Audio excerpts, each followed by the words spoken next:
बच्चों, आज हम कबीरदास जी की साखियां का अध्ययन कर रहे हैं। साखी शब्द का अर्थ होता है प्रत्यक्ष ज्ञान, जो हमारे सामने है, ठीक, जो अनुभव पर आधारित होता है। तो जब जो भी कबीरदास जी के जितने भी दोहे, छंद वगैरह हैं, सब या पद हैं, उन सभी के दो दो अर्थ निकलते हैं। एक, ठीक, आगे पढ़ते हैं। मान सरोवर सुबर जल, हंसा केली करई, मुक्ता फल मुक्ता चुगे, अब उड़ी अनंत न जाही। मान सरोवर वह सरोवर जो कहाँ पर स्थित है, जो तिब्बत में स्थित है, जिसे हम कैलाश में स्थित कह सकते हैं। ठीक, मान सरोवर में जो जल है वो इतना पवित्र, इतना निर्मल है, शीशे की तरह पवित्र, मतलब शीशे की तरह साफ सुथरा निर्मल। ठीक, सुभर माने भरा हुआ है जल, मतलब अथाह जल है लेकिन साफ निर्मल जल। हंसा माने हंस, हंस वह पक्षी जिसे हम महात्मा की श्रेणी में रखते हैं। कहा जाता है हंस दूध में से भी पानी निकाल सकता है, दूध और पानी का अगर उसके सामने रख दिया जाए तो निकाल सकता है, ऐसा कहते हैं। केली माने क्रीड़ा, करही माने करता है। मुक्ताफल यानी मोती, चुगे माने चुगना। मान सरोवर सुपर जल, मान सरोवर का जो जल है वो पवित्र जल से भरा सरोवर, जिसमें दिन रात हंस क्या करता है, क्रीड़ा करता है, खेलता रहता है, क्रीड़ा में मग्न रहता है, क्योंकि वो इतना साफ सुथरा पानी है कि हंस उसमें सारा दिन क्रीड़ा करता रहता है। मुक्ता फल मुक्ता चुगे, और जैसे हंस मतलब वहां रहता है तो वो मुक्ता फल यानी मोतियों को खाता है। कहा जाता है कि हंस मोती खाते हैं, तो वही है मुक्ता फल मुक्ता चुगे। जब वो बिना किसी रोक टोक के मुक्ता यानी मोतियों को चुगता है, सारा दिन मोती चुगता है, अब उड़ी अनंत न चाहे, अब वह उसे छोड़कर कहीं और क्यों जाना चाहेगा।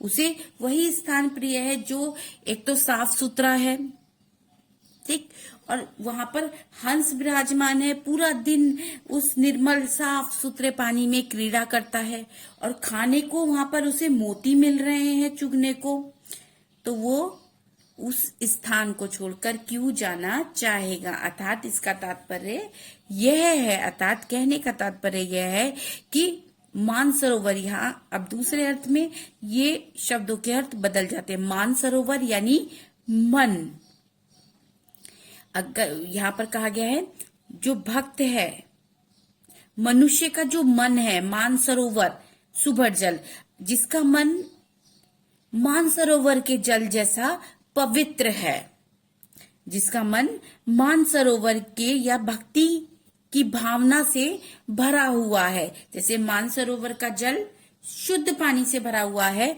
उसी तरीके से मानसरोवर का दूसरे अर्थों में इसका अर्थ कबीरदास जी कहते हैं जिसका मन भक्ति की पवित्र भावना से भरा हुआ है, पवित्र भावना के जल से भरा हुआ है। हंसा केली करहा, जिसके मन में कोई दुर्भाव नहीं, उसके मन में सिर्फ ईश्वर की भक्ति ही भक्ति है, निस्वार्थ भक्ति। हंस रूपी आत्मा, ठीक, मनुष्य के मन में क्या वो करती है, हंस रूपी आत्मा, यानी हंस रूपी आत्मा सारे दिन क्या करती है, क्रीड़ा करती रहती है, यानी भगवान का भजन करती रहती है। जिस व्यक्ति का मन मानसरोवर के जल जैसा पवित्र हो और उसमें हंस रूपी आत्मा यानी उसकी खुद की आत्मा उसमें सारे दिन भक्ति की में मग्न रहती हो, यानी क्रीड़ा करने का यहाँ पर आता है, भक्ति में मग्न रहती हो। मुक्ता फल मुक्ता चुगे, मुक्ता फल तो उसे भक्ति के पावन मोती प्राप्त होते हैं, क्योंकि ईश्वर भी उसी से प्रसन्न होते हैं जो निस्वार्थ भाव से बिना छल कपट के ईश्वर की साधना करता है। मुक्ता फल मुक्ता चुके, यहाँ मुक्ता फल का मतलब है भक्ति रूपी मोती उसी को प्राप्त होते हैं।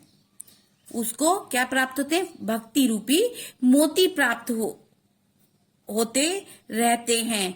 अब उड़ी अनंत न जाए, और अब वह उस स्थान को छोड़कर कहीं नहीं जाना चाहता।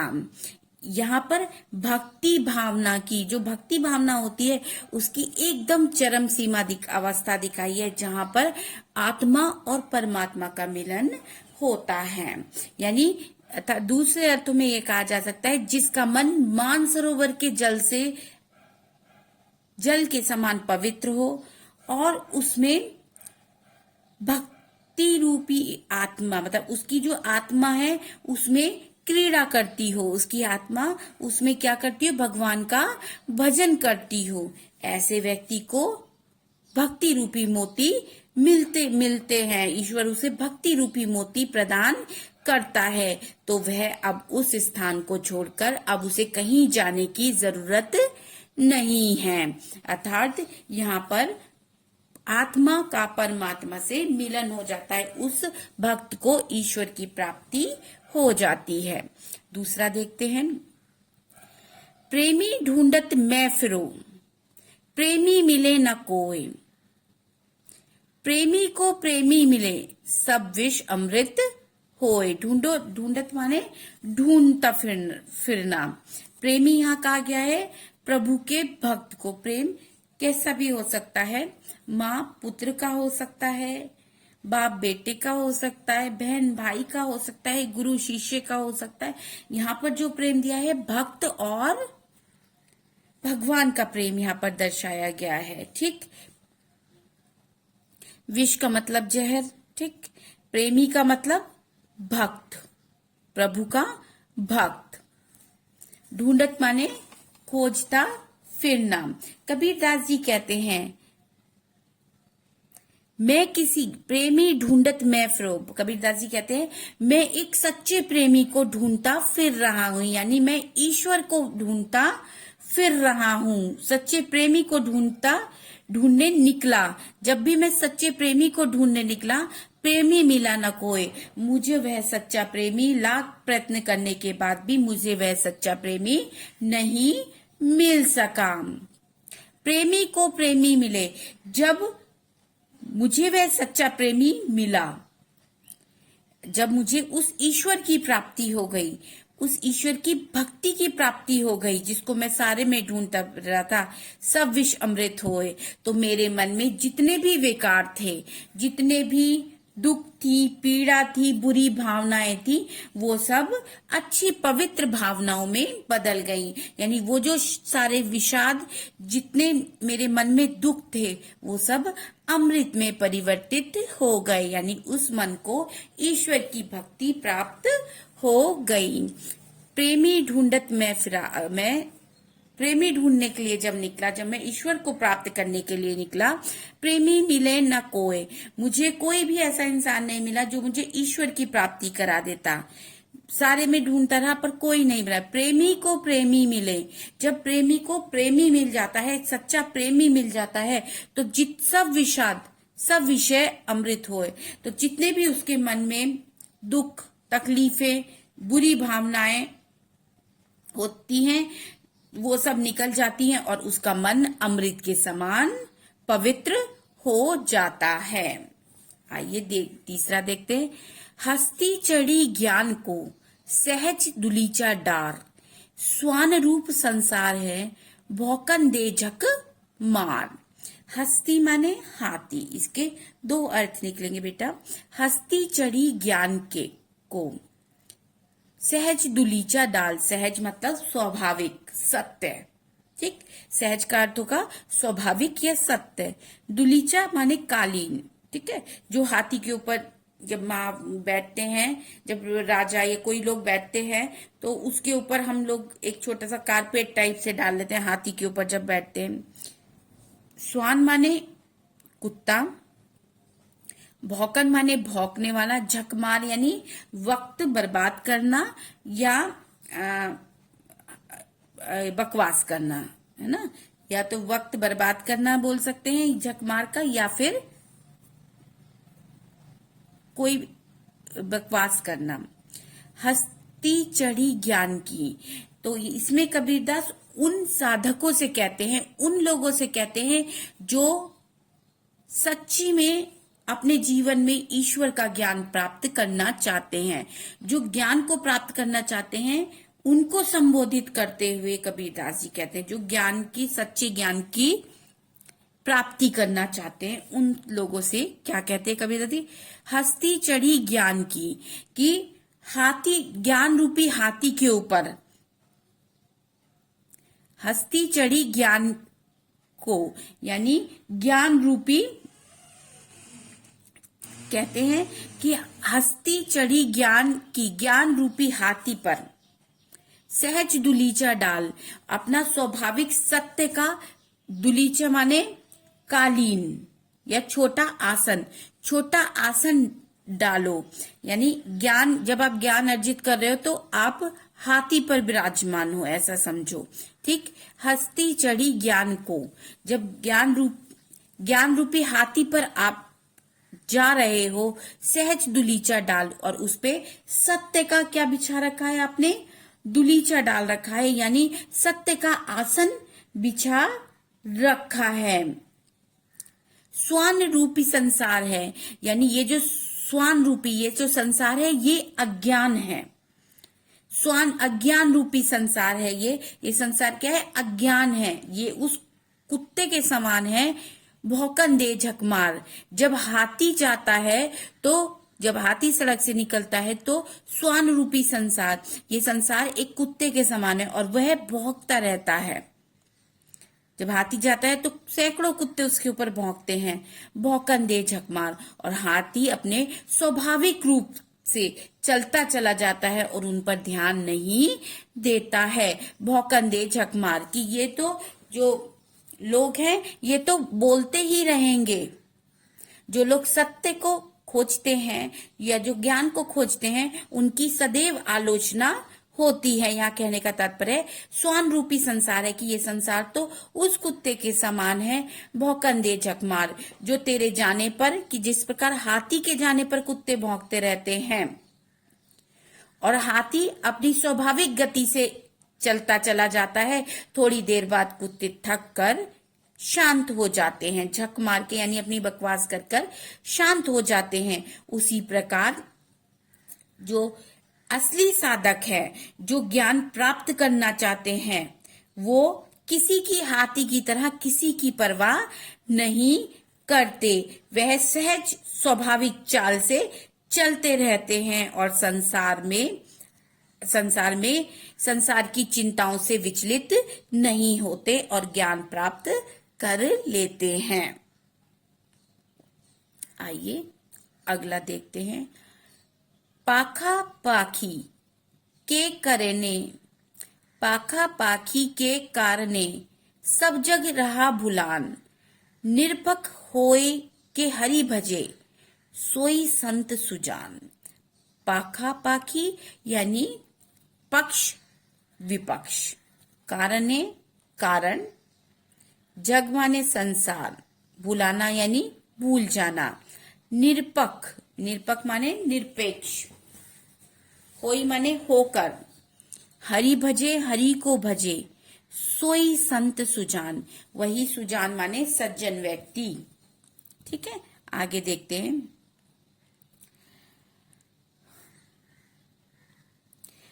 कबीरदास जी कहते हैं कि भक्ति के मार्ग पर, कि अगर आप भक्ति के मार्ग पर, यहाँ पर जितने भी हैं ये भक्ति को लेकर हैं, कि अगर आप भक्ति के मार्ग पर चल रहे हैं, पाखा पाखी के कारण, कि अगर आप भक्ति के मार्ग में पक्ष विपक्ष के कारण सब जग रहा भुलान, कि अगर आप भक्ति को प्राप्त करना चाहते हैं तो आपको पक्ष, मतलब जो व्यक्ति भक्ति को प्राप्त करना चाहता है उसे पक्ष और विपक्ष इन कारणों में नहीं पड़ना चाहिए। सब जग रहा भुलाए, व्यक्ति भक्ति प्राप्त करना चाहता है लेकिन वो पक्ष विपक्ष में पड़ जाता है। क्या सही है? क्या गलत है। सब जगह वास्तविक ज्ञान को, जब आप वास्तविक भक्ति को प्राप्त करना चाहते हैं तो वहां पर पक्ष विपक्ष नहीं आता। यहाँ पर कहने का तात्पर्य है कबीरदास जी का, भक्ति के मार्ग में पक्ष विपक्ष के कारण पूरा संसार भक्ति के वास्तविक मार्ग को भूल गया है। सब जग रहा भुलान, कि सिर्फ उसे पक्ष विपक्ष, सही गलत, धर्म अधर्म यही याद है, लेकिन जो भक्ति का वास्तविक मार्ग है उसको वो भूल गया है। किसके चक्कर में? पक्ष विपक्ष के चक्कर में। निरपक होए के हरि भजे। अगर हमें सच्ची भक्ति की प्राप्ति करनी है, अगर हम सच्ची भक्ति को प्राप्त करना चाहते हैं तो हमें निरपक्ष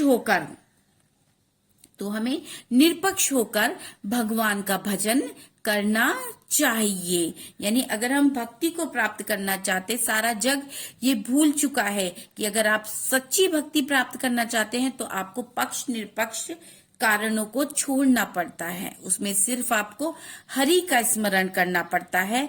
निरपक्ष होकर बिना किसी पक्ष को लिए हुए आपको सिर्फ हरि का स्मरण करना पड़ता है।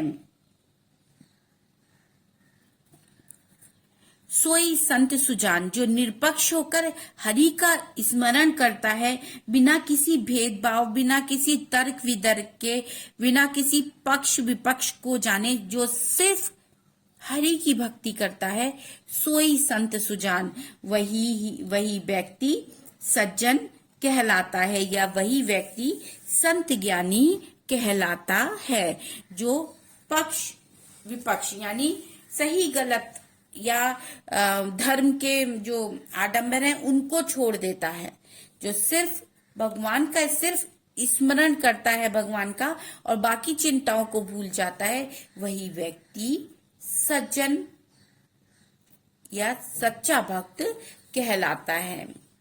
आइए अगला देखें। हिंदू मुआ राम कहे, मुस्लिम खुदाए, कहे कबीर सो जीवता, जो दुहू के निकट न जाए। कबीरदास जी के यहाँ क्या कहते हैं? हिंदू मुआ राम कहे। यहाँ पर कबीरदास जी कहते हैं मुआ मतलब मरा हुआ। यहाँ पर मुआ मतलब नाकारा भी बोल सकते हैं या फिर मरा हुआ। ठीक। जीवता मतलब जीवित है। ठीक है, आगे देखते हैं। निकटी माने नजदीक, दुहु मतलब दोनों, जाई माने जाता है। कबीरदास जी कहते हैं हिंदू, कबीरदास जी ने धर्मों का विरोध नहीं किया, उन्होंने धर्म के अंधविश्वासों का विरोध किया है। वो धर्मों का आदर करते थे, लेकिन उसमें हो रहे आडंबर, भेदभाव, धर्म के नाम पर एक दूसरे पर की आलोचना करना, इनका वो विरोध करते थे। हिंदू मुआ राम कहे, वो कबीरदास जी कहते हैं हिंदू राम राम कहते हुए मर गया, मतलब मर गए। जो हिंदू थे वो राम राम कहते हुए मर गए, तथा मुस्लिम अल्लाह अल्लाह का नाम लेते मर गए, यानी दोनों लोग ही मर गए। वो अपने राम धर्म को लेकर चलते रहे और मुस्लिम अपने धर्म को लेकर चलते रहे, पर दोनों ही अंत में मर गए।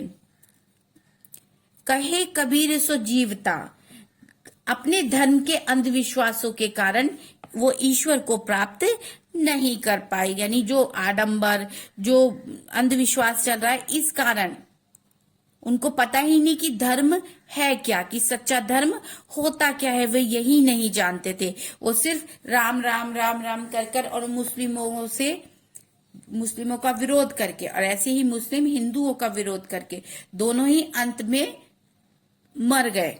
अपने अपने कट्टर धर्मों को लेकर दोनों ही अंत में मर गए।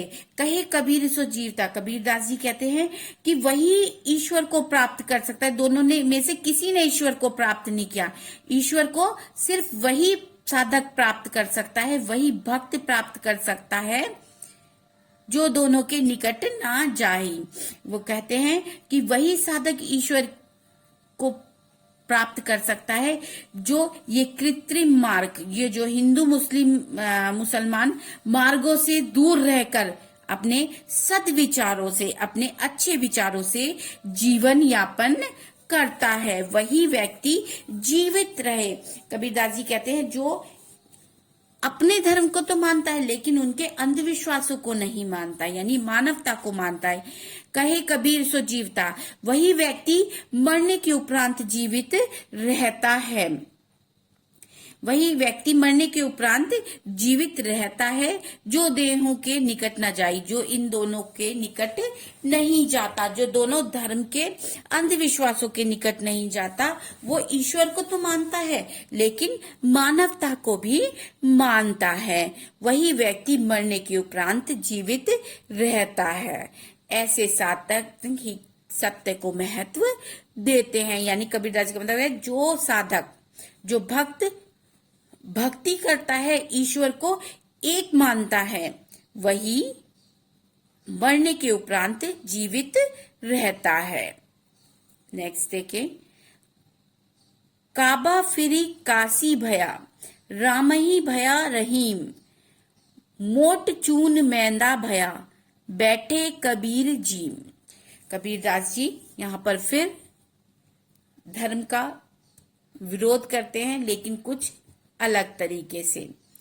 जो मनुष्य भेदभाव करते हैं, जो धन के नाम पर भेदभाव करते हैं, उन पर ये उनका व्यंग है, उनकी आलोचना है ऐसे लोगों की। कबीरदास जी का मानना है कि हर धर्म अच्छा है लेकिन वो धर्म हमें मानवता सिखाता है, पर मनुष्य मानवता को भूल गया है। आइए देखते हैं, काबा फिरे काशी भया।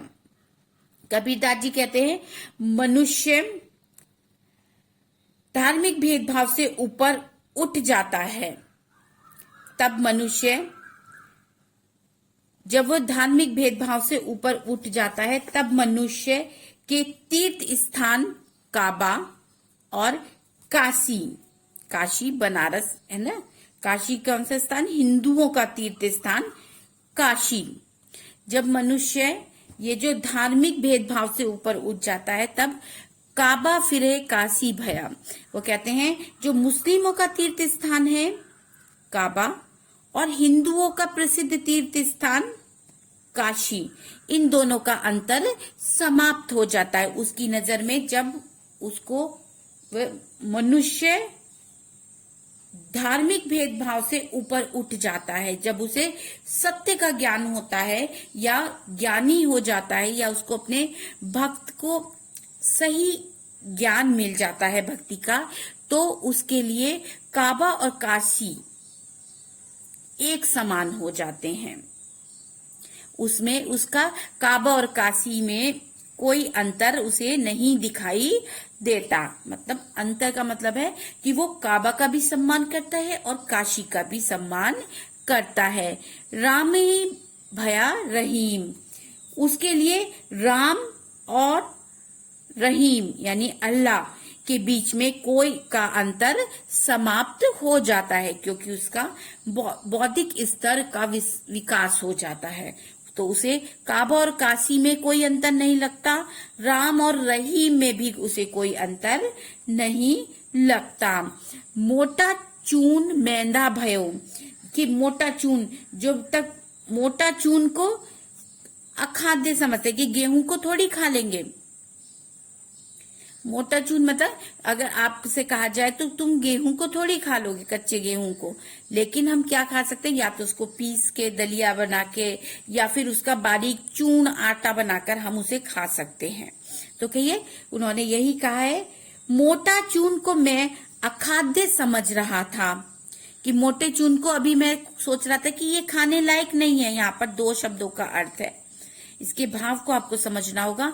मोटा चून को अब तक कबीर क्या सोचे थे कि मोटा चूर्ण अखाद्य है, उसे अखाद्य समझ रहे थे, यानी वो खाने योग्य नहीं है।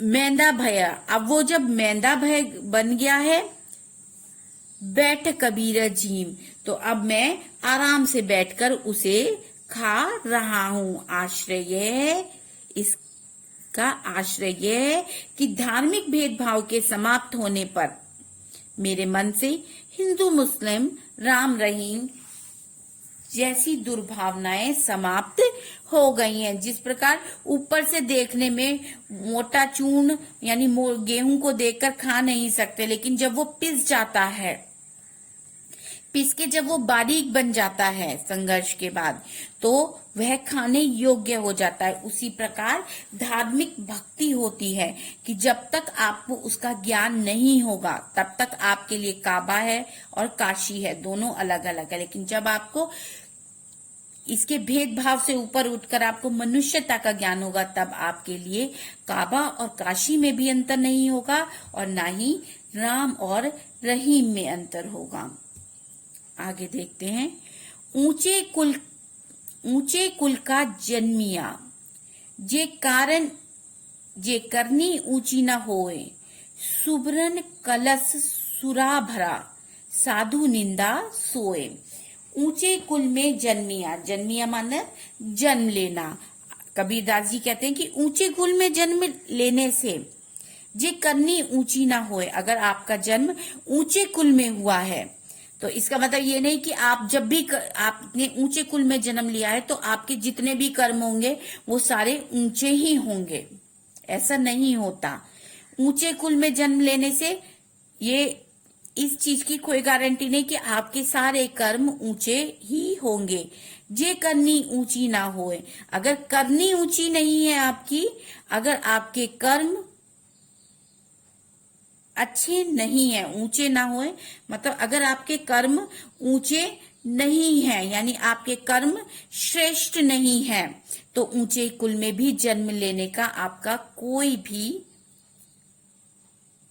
अर्थ नहीं होता। यानी आपके लिए आप फिर चाहे किसी भी कुल, अगर आपकी करनी अच्छी नहीं है, करनी निंदनीय है, तो आप कितने भी ऊंचे कुल में जन्म लें, उस कुल को आप लज्जित करेंगे। जिस प्रकार सुबरन, सुबरन माने सोना, कलश माने कलश जो होता है, सुरा माने मदिरा या शराब, एक चीज का प्रयोग करेंगे मदिरा, भरा, साधु निंदा होए।